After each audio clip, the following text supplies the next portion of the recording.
우리 반갑습니다. 자우성도 인사하겠습니다. 한 주간 평안하셨죠? 자, 오늘은 마태복음 9장을 넘어갑니다.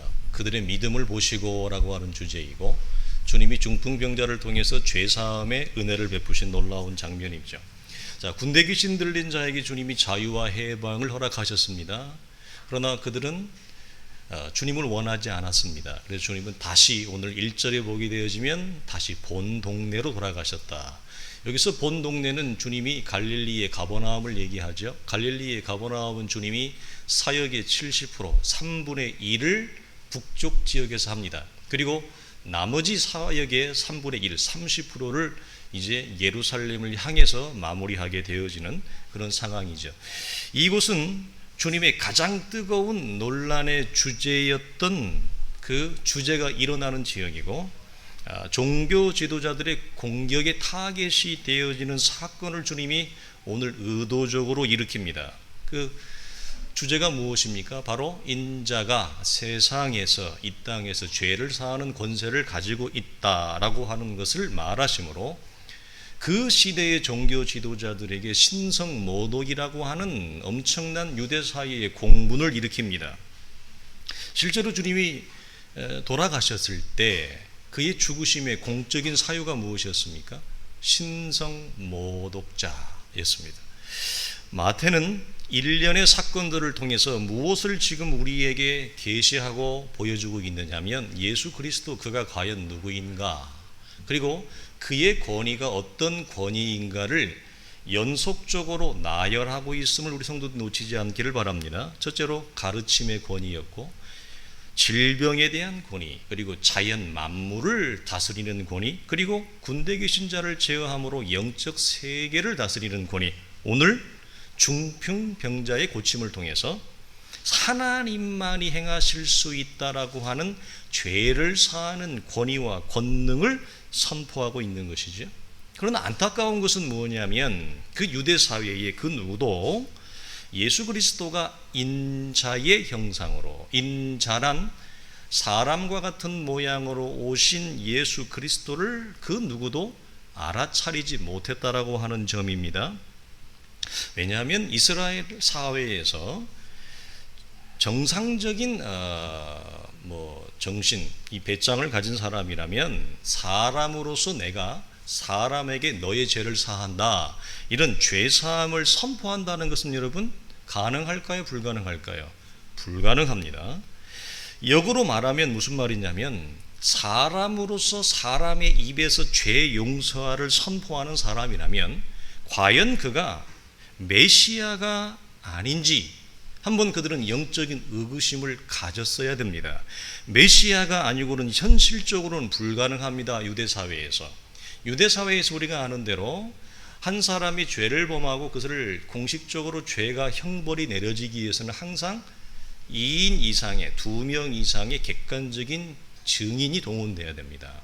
이건 보편적인 그 당시의 사회 상식이었습니다. 그러나 유일하게 외회가 되어지는 것이 있어요. 우리식으로 얘기하면 공산당처럼 즉결 심판이 가능한 게 있었어요. 그건 뭐냐면 신성모독이었습니다. 그래서 신성모독은 재판 절차를 거치지 않고 증자와 증인이 확보되지 않아도 바로 죽일 수 있는, 바로 돌을 던져서 사람을 해할 수 있는 가장 강렬한 유대 사회의 어떤 법령이었어요. 그래서 제정신을 가진 사람이라면, 자기 목숨을 담보로 내놓지 않는다면 자기 입에서 내가 네 죄를 사한다, 이 말은 할 수가 없는 분위기라는 것이죠. 오직 약속된 메시아만이 가능한 것입니다. 그렇다면 이스라엘 사람들은 그가 과연 누구인가를 한번 믿져야 본전이니 한번 의구심을 가지고 봤어야 된다는 겁니다. 그러나 군중의 반응은 중풍병자가, 마비된 자가 와서 제 손과 발로 일어나 침상을 가지고 걸어가는 모습을 보고 그들은 두려움에 빠졌습니다.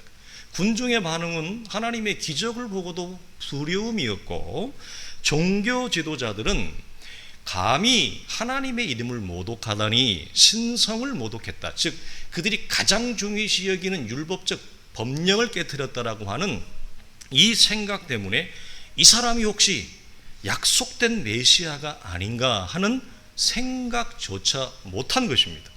복음서를 통틀어서 그리스도의 신분과 관련하여 두 가지 이례적인 사건을 여러분 들으시라면 여러분 어떤 사건을 여러분 들으시겠습니까? 선정하시겠습니까? 하나는 우리가 먼저 나누었던 거죠. 이방 백부장 사건이에요. 또 하나는 베다니 시몬의 집에 계실 때 한 여인 마리아라고 칭합니다. 다른 복음서에서는 순전한 나드 한 근으로 무엇을 준비했습니까? 주님의 장례를 준비한 사건입니다. 가장 많은 성경적 지식과 정보, 성경적 문화와 배경 속에서 자랐던 그들이 예수 그리스도가 직접 오셨을 때 그 누구도 알아차리지 못하는 눈이 감겨져 있던 이스라엘과 달리 이방인 출신의 백부장이 그리스도가 어떤 분인지 그리스도의 신적인 권위를 알고 고백했다. 이건 주님이 복음서에서 가는, 신약 성경에서 갖는 가장 위대한 극찬이에요. 네, 놀라운 극찬이에요. 세례 요한과 방부로서. 또한 이 마리아는 그리스도가 인자의 형상, 사람의 모습으로 이 땅에 오신 목적이 무엇이냐라고 할 때 심지어 예수님을 따르는 제자들도 어떻게 다 오해했어요? 네, 주님 때가 되어지면 우리 아들을 주의 나라의 우편에 하나는 좌편에, 이스라엘은 예수 그리스도가 오신 그 메시아를 순전히 정치적으로 현실적으로 물질적으로 오순절 교회처럼 기복적으로 신비적으로 번영주의적으로 성공주의적으로 그들은 예수 그리스도를 이해했고 기대했습니다. 그러나 이 여인은 그가 오신 목적이 그런 정치적이고 현실적인 물질적인 목적을 성취하러 오신 것이 아니라 우리를 죄 가운데서 건져내기 위하여 오신 십자가의 죽음이라고 하는 사실을 그가 감지하고 순전한 나드 한 근을 향을 깨서 주님의 장례를 예비했다. 주님이 뭐라고 말씀하시죠? 복음이 전파되는 그 어느 곳에서 온 천하 만국에 이 여인이 행한 일을 반드시 행하고 기억하라. 이건 여러분 이방 백부장을 극찬했던 또 다른 믿음의 극찬 아닙니까? 그렇죠? 또 다른 믿음의 극찬입니다. 이 두 사람을 저는 뽑겠습니다. 여러분 이 이례적이고 충격적인 사건의 공통점, 진실이 무엇입니까? 예수 그리스도가 누구신가라고 하는 하나님의 비밀인 그리스도를 그들이 감지하고 알게 되어졌다라고 하는 사실이에요. 이것이 여러분 우리에게 매우 놀라운 사실을 전달해 줍니다. 성경은 이 두 가지 사건에 지대한 관심을 보여요. 그리고 지대한 복음의 빛을 비춘다라고 하는 것입니다. 무슨 말입니까? 이 사실은, 위대한 이 발견은 지금도 동일하다. 그리스도가 어떤 분인지를 아는 지식과 진리는 곧 무엇과 직결됩니까? 하나님과의 바른 관계성, 믿음의 관계성과 직결되어집니다. 그러니까 우리의 믿음을 키울 수 있고 우리의 믿음을 일으키며 장성하게 할 수 있는 성경이 비치는 유일한 빛은 뭐죠? 갓난 아이들과 같이 신령한 말씀을 사모하라. 예수 그리스도가 어떤 분인지 그의 입에서 나오는 진리와 지식이 무엇인지를 간파할 때, 알아차릴 때 그 성도의 믿음은 팽창되어지는 역사가 있다. 그래서 진리의 지식이 크면 하나님과의 관계가 큰 것입니다. 진리가 넓고 깊으면 관계도 그런 것입니다. 우리가 갖는 우리의 현실적인 믿음의 걸음에서 갖는 어려움은 무엇입니까? 우리가 알고 있는 바, 우리가 감지하고 있는 바, 예수 그리스도의 진리와 지식이 너무 협소하다는 거 아닙니까? 목회자로서도 늘 갖는 영적인 답답함의 소외가 무엇이냐? 하나님에 대한 지식과 진리가 너무 작아요. 어릴 때는 이것이 큰 줄 알았는데 신앙이 오래 흘러가 보니 너무 작더라는 거지. 그래서 믿음이 작은 자여라고 하는 주님의 그 일침이 곧 나에게, 우리에게 적용되어지는 것입니다. 중풍병자를 고치신 사건이 보이는 두 가지의 영적 의미를 이 시간에 나누면서 우리가 하나님에 대한 영적인 확장이 있기를 원합니다. 첫째, 우리 2절인데요. 주님께서 그들의 믿음을 보시고 중풍병자를 치유, 즉 전인적 치유를 합니다.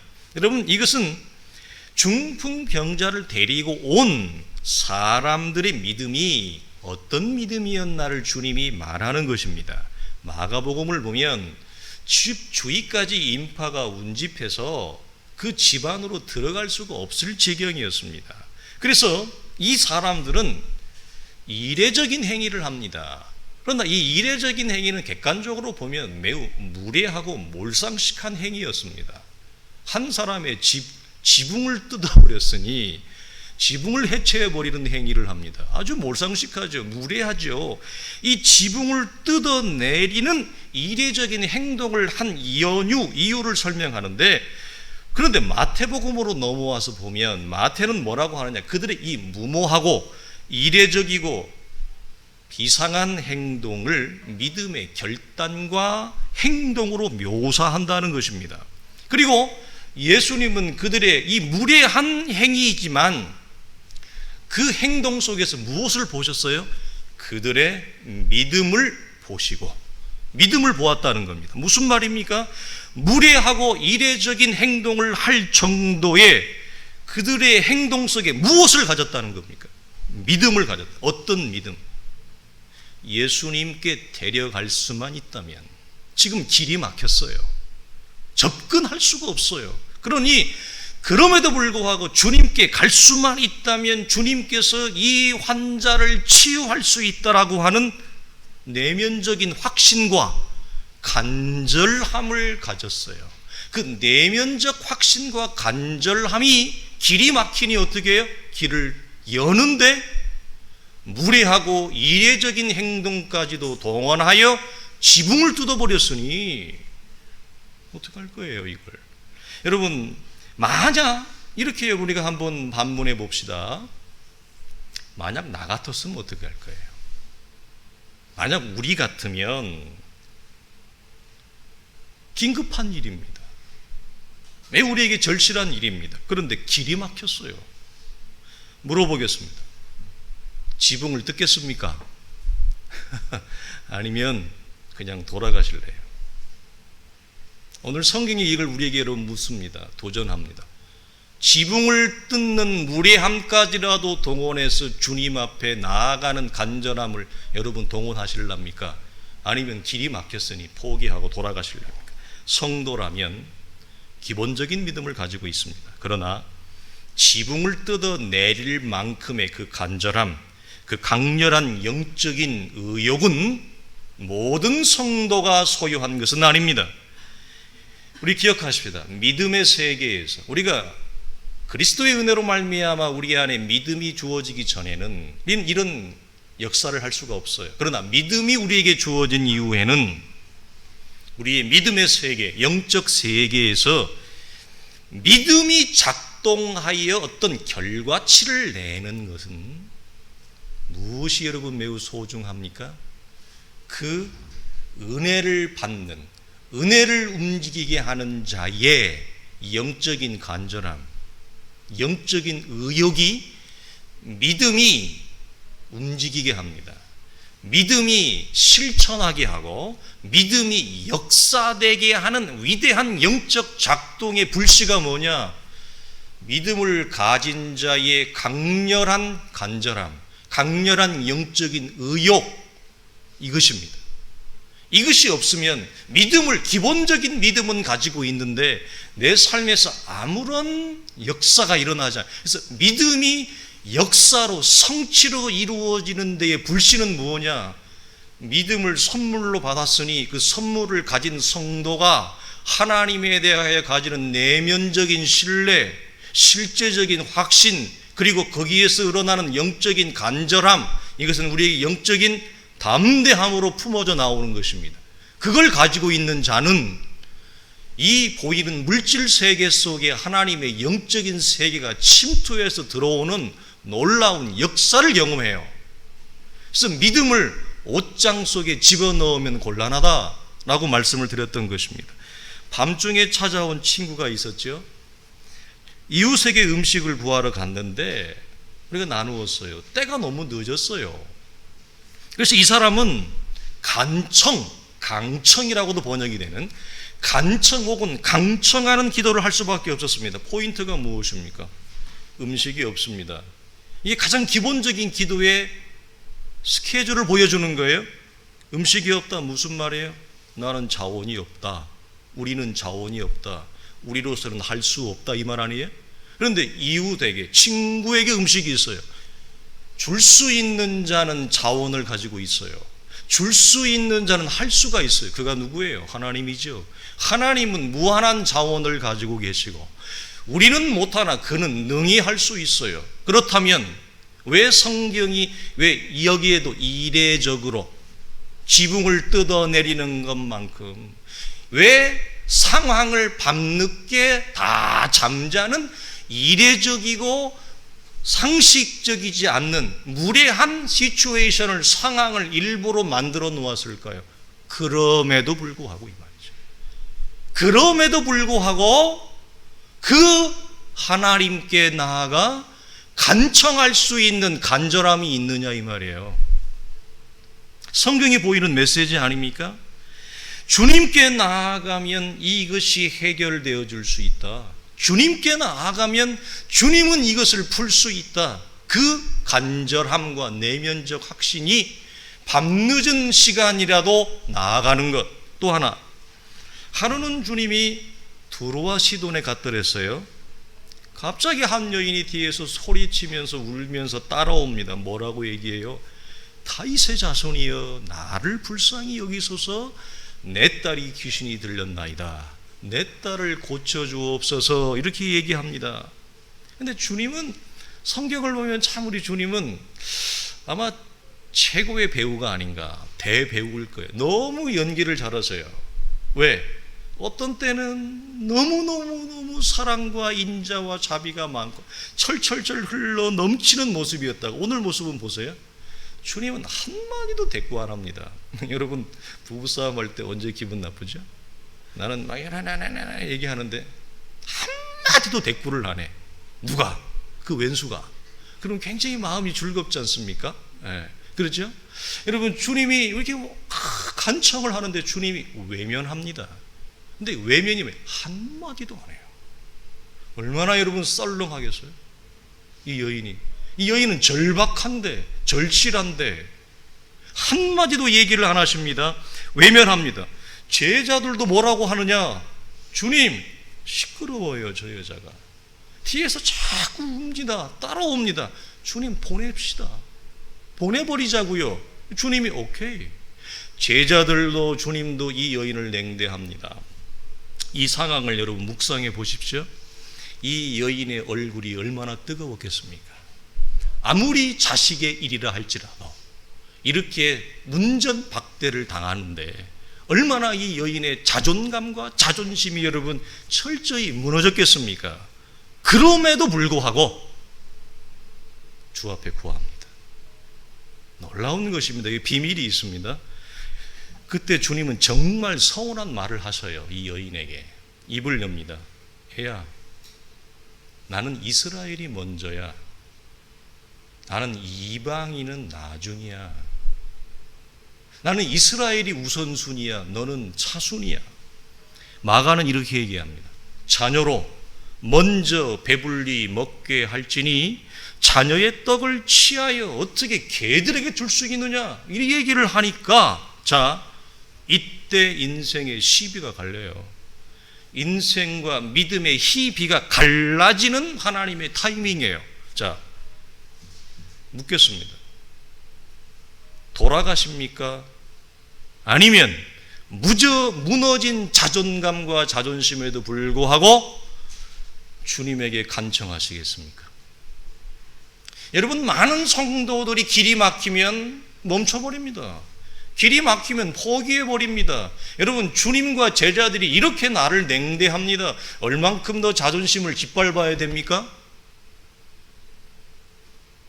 이렇게 사람을 취급할 수가 있습니까? 그럴 때 이 여인은 돌아가지 않는다는 거예요.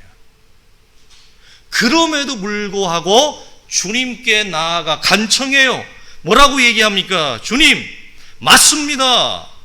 당신의 자녀들을 먼저 배불리 먹이십시오. 그러나 혹 그 상에서 다 배불리 먹고 남은 음식에 부스러기가 있다면 그 부스러기라도 좋으니 좀 주십시오. 은혜에 부스러기라도 좋으니 그걸 좀 주십시오. 그거라도 족하겠습니다. 이 위대한 간절함, 위대한 간청을 하니 그때서 주님이 입을 열어 뭐라고 해요? 할렐루야, 여자여 네 믿음이 크도다. 내가 요구하는 대로 이미 수락되었느니라 그래요. 주님은 놀라운 것은 이 딸에 대하여 귀신아 나가라도 얘기 안 했습니다. 치유가 될지어다 이런 것도 없습니다. 우리 성경은 내 소원대로 이루어지리라 그랬는데 이 말은 네가 믿음을 가지고 그 간절함을 가지고 이런 절박한 상황에서 구할 수 없는 자존감이 무너진 상태에서 그럼에도 불구하고 나에게 구한 내 요청은 네 믿음이 나에게 접지가 되어졌을 때 이미 수락되어졌느니라. 끝났어요. 그 딸은 자유해졌습니다. 여러분, 이게 무엇을 얘기합니까? 한 중풍병자를 향하여 가지고 있는, 이 인생을 향하여 가지고 있는 그들의 믿음 안에 뭐죠?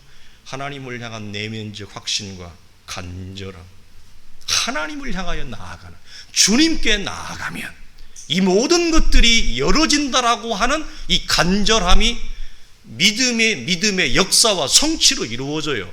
믿음을 가지고 있지만 이 영적인 의욕으로 나아가지 않으면 믿음은 믿음대로 그대로 있습니다. 그냥 아무런 역사가 안 일어나요.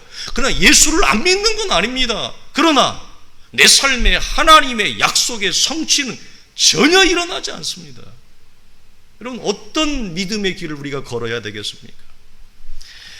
주님의 은혜라면 능히 내 딸을 고칠 수 있다라고 하는 거, 이거 아니겠습니까?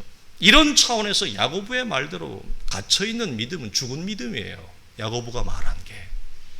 여러분, 그들의 믿음 속에 있는 또 다른 하나는 이런 거예요. 병자잖아요, 이 사람이. 그리고 약자예요. 마태복음에 중요한 게 소자의 정신, 작은 자의 정신이에요. 그들을 향한 무엇이 있어요? 긍휼의 마음이 있어요.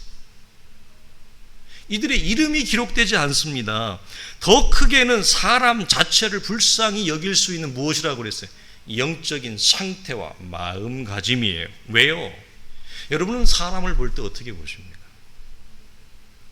사람을 보는 관점과 안목이 바뀐다는 것은 우리가 하나님과의 관계가 성장하지 않고는 사람을 보는 안목과 관계가 절대 바뀌지 않습니다. 나이가 들어갈수록 사람은 더 이기적입니다. 여러분, 그럴 수밖에 없어요.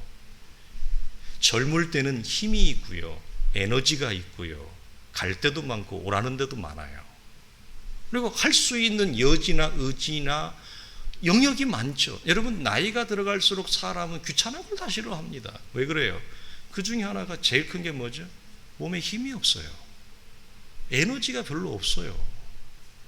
그러니 귀찮은 거예요. 몸을 움직이는 것이 힘드니까 자기가. 그래서 사람은 나이가 들수록 신앙이 없으면 여러분 더욱더 자기밖에 모르게 되어지다가 결국 어린아이가 되어져 버리는 거예요. 어린아이 특징이 뭡니까? 자기밖에 모르죠. 엄마도 아빠도 필요 없어요. 배고프면 안 되니까 우는 거죠. 그죠? 그래서 여러분, 사람은 나이가 든다고 해서 사람을 바라보는 관점이 새롭게 승화되지 않습니다. 더 폐쇄적이게 됩니다. 싫은 사람은 더 싫고요, 미운 사람은 더 미워지고요. 살아오면서 저런 유형의 사람은 나는 싫어, 고정관념이 박히면 이건 더욱더 강력해집니다. 아예 만나질 않습니다. 아주 대면을 안 씁니다. 그죠? 왜? 설명 안 해도 알 것입니다. 여러분, 사람 자체를 여러분 어떻게 보느냐? 주님과의 관계가 좋아질 때 우리는 사람에 대한 근본적인 긍휼한 마음이 생깁니다. 왜? 죄와 사망 가운데 신음하며 제한된 시간과 제한된 공간과 제한된 육체를 가지고 이 땅에서 살아가기 위해서 아침부터 밤까지 아둥바둥하는 그 모습을 바라보고 주님이 수고하고 무거운 짐진 자들아 이렇게 말씀하시는 거예요. 그 짐을 해결할 수 없는, 자기 인생의 수고를 자기도 해결할 수 없는, 그래서 살아보려고 수고를 덜어내보려고 그렇게 부단히도 성실하게 노력하지만 결국은 그 어떤 짐도 내려놓을 수 없는 인생의 한계를 바라보면서 주님이 뭐죠? 너희는 내게 와서 배우라. 어떤 것을? 짐을 내려놓는, 짐을 가볍게 질 수 있는 법을 배워라. 그렇게 말씀하는 거죠. 죄와 사망 가운데 근본적으로 신음하고 있는 가엾은 영혼을 볼 수 있는 안목. 이건 여러분 성도만이 가질 수 있는 거예요. 성도만이 여러분이 눈망울을 가질 수 있다. 한 번은 감옥이 어떤 감옥이었는지 잘 기억이 안 나는데 유럽의 유로피안 뭐였어요. 유럽 도시 문명인가 아마 그랬던 것 같은데 교수님이 이런 질문을 던졌어요. 서구 공동체, 특별히 서구 공동체는 대부분 기독교 공동체이기 때문에 서구 기독교 공동체의 침체의 원인이 무엇인지를 토론의 주제로 이렇게 준 적이 있습니다. 그래서 이게 이제 그룹을 나눠서 짓는데요. 그때 대부분의 서구 아이들이 뽑은 서구 기독교 공동체의 가장 큰 침체의 원인으로 제일 많이 뽑은 게 무엇이었을까요? 무관심이었습니다. 저는 그때 그걸 이해를 못했습니다. 유럽 사회에 한 2, 3년 살았지만 저는 대부분의 서구 아이들이 무관심, 제일 큰 원인으로 무관심을 놓을 거라고 저는 생각을 못했어요. 저는 다른 답변을 했어요. 제가 놓을 답변이 여러분 어떤 답변인지 대충 짐작이 가시겠죠? 그러나 서구 기독교 공동체에서 나고 자라면서 침체된 교회, 무너진 이 기독교 사회를 그들이 바라보고 자라면서 대다수의 서구 아이들이 뽑은 교회의 가장 침체의 원인으로 뽑은 현상이 뭐냐? 무관심이었습니다. 그 반대로 상대적으로는 무엇이 여러분 발달되어 있습니까? 개인의 프라이버시. 개인 이기주의는 한국이 따라갈 수 없을 정도로 고도로 발달되어 있습니다. 무관심과 개인 이기주의가 완전히 양극단으로 팽창되어져 있어요. 여러분, 중풍병자와 그들의 관계는 성경이 침묵합니다. 어떤 관계성인지 소개하지 않아요. 아마도 우리가 추측하건대 한 동네 사람이거나 아니면 가족일 수도 있겠죠. 그러나 관계성을 떠나서 긍휼의 마음을 가지지 않았다면 이런 무모한 수고와 행동을 할 수 있을까요? 여러분, 이 환자는 나이가 많을까요? 적을까요? 생각해 보세요. 많은 환자일까요? 아니면 노인일까요? 우리는 아마도 이 환자가 젊은 사람일, 젊은 청년일 가능성이 높습니다. 왜냐하면 주님께서 이렇게 말씀하시죠. 작은 자여 안심하라 이렇게 말씀합니다. 이 작은 자는 뭐죠? 우리말로 바꾸면 부모가 자기 자식한테 애야 이 말입니다. 애야 마음 놓아 이 말이에요. 그래서 부모가 자기 자녀한테 하는 표현이에요. 그렇다면 이 중풍병자는 젊은 사람일 가능성이 대단히 높습니다. 여러분, 그들은 이 한 젊은 사람이 사지가 마비되어져서 한 인생이 무너져버리고 한 인생이 부서져버린 이 청년의 삶을 그들은 무관심과 냉담으로 대할 수 없었습니다. 그들의 믿음을 보시고 그 믿음 안에 무엇이요?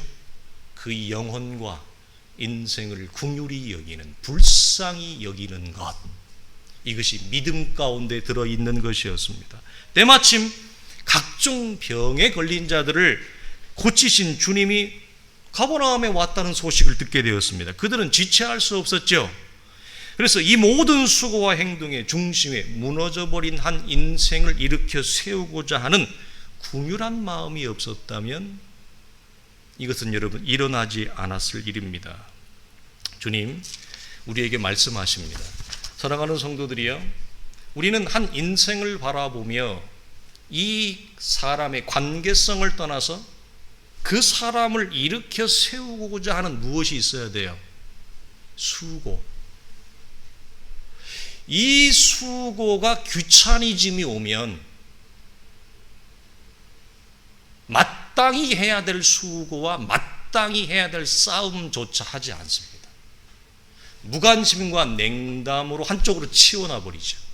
그리고 내가 오늘 그 영혼을 향해서 해야 될 그 걸음을 걷지 않는 것입니다. 그렇다면 아무런 역사도 아무런 일도 일어나지 않는 것입니다. 이들이 이 한 청년을 향하여 가졌던 간절함과 긍휼한 마음이 없었다면 누가 이 사람을 주님께 데리고 옵니까? 누가 이 사람을 일으켜 세울 수 있단 말입니까?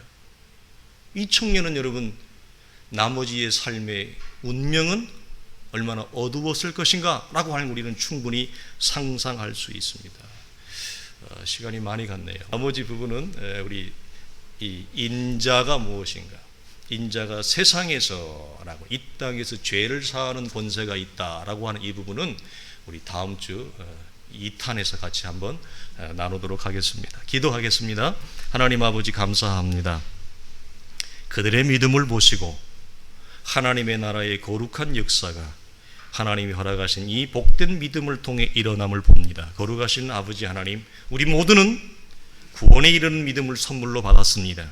우리 모두는 하나님의 나라의 소명과 부르심을 향한 영적인 힘찬 걸음과 담대함을 갖는 믿음을 선물로 받았습니다. 주여, 우리에게 주신 이 믿음을 우리가 활용하게 하시고 이 믿음을 우리의 삶의 실제에 꺼내놓게 하시고 이 믿음으로 하나님의 약속이 우리 가운데 이루어지며 성취되어지며 열매를 맺는 복된 성도의 걸음이 되어줄 수 있도록 우리 하나님 주의 공동체를 축복하시고 사랑하는 성도들의 믿음을 더욱더 복돋아 주옵소서. 우리 주 예수 그리스도의 이름으로 간절히 기도하옵나이다. 아멘. 이제는 우리 주 예수 그리스도의 은혜와 우리 하나님의 크신 사랑과 성령의 감화감동 역사하심이 한 영혼을 향한 간절함과 구별함을 가지고 주님께 나아가 호소하며 주님께 나아가 은혜를 구하기를 원하는, 그리하여 우리의 삶에 펼쳐져 있는 다양한 현상과 다양한 관계와 다양한 일들 속에 하나님의 위대한 역사를 불러오기를 원하는 사랑하는 성도들의 간절하고 긍휼에 찬 믿음 위에 이제로부터 영원토록 항상 함께 있을지어다. 아멘.